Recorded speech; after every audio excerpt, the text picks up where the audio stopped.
Smoking under the fluorescent lights of a Carvanius Billiard also hall in the Beijing, the brother Yuan can't stop smiling. The previous day, along with the 150 million other people across the China, he had been at home watching the Snooker World Championship final.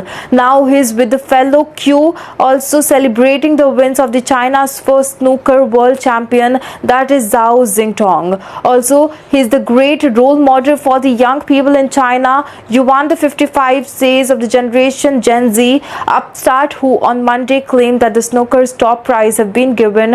Also, he's bringing the excitement back. It's a far cry from the 1980s when Yuan was also a young player in the Beijing with the dreams of going professional.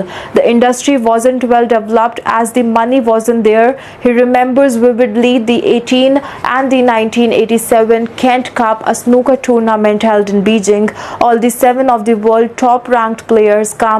Willie Thorne, Jimmy White, the Steve Davis. At that time, snooker was only played in the Zhongshan Park in Beijing. No other places in the city had it, and most people didn't even know how to play. Yuan says, I can also recall that 2 Chinese players participated, but they clearly had very little idea how to play snooker. It was actually quite funny to watch. Nowadays, Chinese snooker is no laughing matter. Zhao's victory on the Monday completed his comeback from the 20-month suspension for the involvement in a match-fixing ring that has been described as the biggest scandal in the snooker's history. Snooker's governing body charged 10 Chinese players with the match-fixing offences in the January 2023 and handed out bans ranging from 20 months to a lifetime. Also, Zhao did not indirectly or directly throw a match, but he accepted charges of being party to another player's fixing 2 games and betting on the matches himself.